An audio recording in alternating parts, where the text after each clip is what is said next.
നമസ്കാരം. തിരുവനന്തപുരം കോർപ്പറേഷനിലെ ചരിത്ര വിജയത്തിന് പിന്നാലെ പ്രധാനമന്ത്രി നരേന്ദ്രമോദിയുടെ അഭിനന്ദന കത്തെത്തി. തിരുവനന്തപുരം മേയർ വി രാജേഷിനും അതുപോലെ തന്നെ ഡെപ്യൂട്ടി മേയർ GS ആശാനാഥിനും വിജയിച്ചു വന്ന എല്ലാ BJP കൗൺസിലർമാർക്കും അതോടൊപ്പം ഈ ചരിത്ര വിജയം നേടാനായി അഹോരാത്രം പണിയെടുത്ത എല്ലാ പ്രവർത്തകന്മാർക്കും അഭിനന്ദനം അറിയിച്ചുകൊണ്ടാണ് പ്രധാനമന്ത്രി നരേന്ദ്രമോദിയുടെ കത്ത് വന്നിരിക്കുന്നത്. തിരുവനന്തപുരത്തെ BJPയെ സംബന്ധിച്ചിടത്തോളം അവർക്ക് ആവേശം നൽകുന്ന, അവർക്ക് പ്രോത്സാഹനം നൽകുന്ന ഒരു നീക്കമാണ് പ്രധാനമന്ത്രി നരേന്ദ്രമോദിയുടെ ഭാഗത്തു നിന്നും ഇപ്പോൾ ഉണ്ടായിരിക്കുന്നത്. ഒട്ടേറെ കാര്യങ്ങൾ അദ്ദേഹം ഈ കത്തിൽ പരാമർശിച്ചിട്ടുണ്ട്. അതിലേറ്റവും പ്രധാനപ്പെട്ടത് കേരളത്തിൻ്റെ ഒരു രാഷ്ട്രീയ പശ്ചാത്തലം തന്നെയാണ്.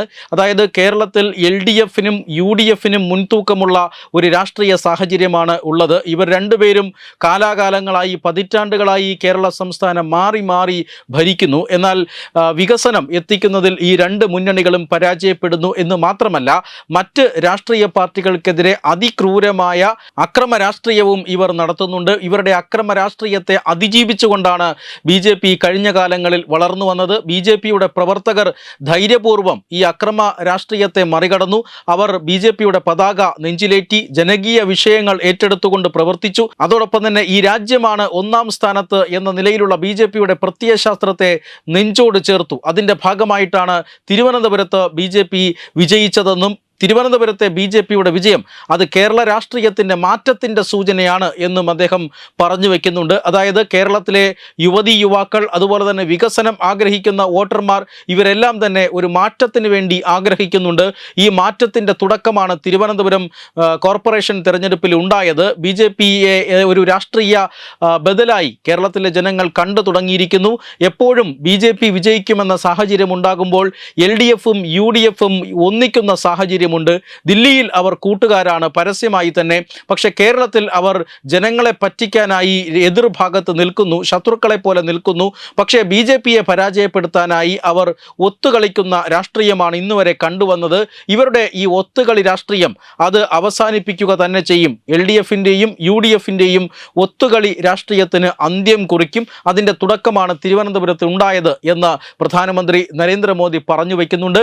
മാത്രമല്ല, അദ്ദേഹം തിരുവനന്തപുരം നഗരത്തിൻ്റെ ഒരു ചരിത്ര പശ്ചാത്തലം കൂടി ഈ കത്തിൽ വിവരിക്കുന്നുണ്ട്. തിരുവനന്തപുരം ചരിത്രം ഉറങ്ങുന്ന നാടാണ്, ശ്രീ പത്മനാഭസ്വാമിയുടെ ഇരിപ്പിടമാണ്. അതുകൊണ്ട് തന്നെ അത്രമാത്രം പ്രാധാന്യമാണ് ഈ തിരുവനന്തപുരം നഗരത്തിന് ഇന്ത്യയൊട്ടാകെയുള്ളത്. ആ പ്രാധാന്യം നിലനിൽക്കെ തന്നെ BJP അവിടെ കേരളത്തിലെ തിരഞ്ഞെടുപ്പ് വിജയത്തിന് തുടക്കം കുറിച്ചത് തിരുവനന്തപുരത്താണ് എന്നുള്ളത് സന്തോഷം നൽകുന്ന കാര്യമാണ്. ശ്രീനാരായണ ഗുരുവിനെയും അതുപോലെ തന്നെ മന്നത്തു പത്മനാഭനെയും അതോടൊപ്പം തന്നെ അയ്യങ്കാളിയെയും ഒക്കെ അനുസ്മരിച്ചുകൊണ്ട് ഈ നവോത്ഥാന നായകന്മാർ നൽകിയ പാഠങ്ങൾ ഉൾക്കൊണ്ടുകൊണ്ട് പ്രവർത്തിക്കാൻ വി രാജേഷിനും അതുപോലെ തന്നെ GS ആശാനാഥിനും BJP കൗൺസിലർമാർക്കും സാധിക്കട്ടെ എന്ന് ആശംസിച്ചുകൊണ്ടാണ് പ്രധാനമന്ത്രി നരേന്ദ്രമോദി കത്ത് ചുരുക്കുന്നത്.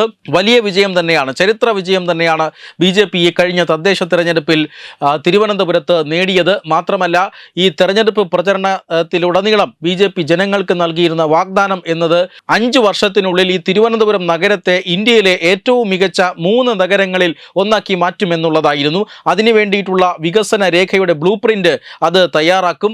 ആ ബ്ലൂ-പ്രിന്റ് പ്രധാനമന്ത്രി നരേന്ദ്രമോദി തന്നെ തിരുവനന്തപുരത്തെത്തി പ്രഖ്യാപിക്കുമെന്നുള്ളതായിരുന്നു. പ്രധാനമന്ത്രി എന്നെത്തുമെന്നുള്ളതിനെക്കുറിച്ചുള്ള ചർച്ചകൾ നടക്കുകയാണ്. ഇതിൻ്റെ ഫോളോ അപ്പ് സംസ്ഥാന നേതൃത്വം നടത്തുകയാണ്. മാത്രമല്ല, പ്രധാനമന്ത്രി നരേന്ദ്രമോദി ജനുവരി 2ാം വാരത്തോടുകൂടി തിരുവനന്തപുരത്തെത്തും എന്ന സൂചനയും ഇപ്പോൾ അനൗപചാരികമായി തന്നെ പാർട്ടി നൽകുന്നുണ്ട്. ആ സാഹചര്യത്തിലാണ് പ്രധാനമന്ത്രിയുടെ അഭിനന്ദന കത്ത് ഇപ്പോൾ മേയർക്കും അതുപോലെ തന്നെ ഡെപ്യൂട്ടി മേയർക്കും ലഭിച്ചിരിക്കുന്നത്. വെബ് ഡെസ്ക് തത്വമൈ ന്യൂസ്.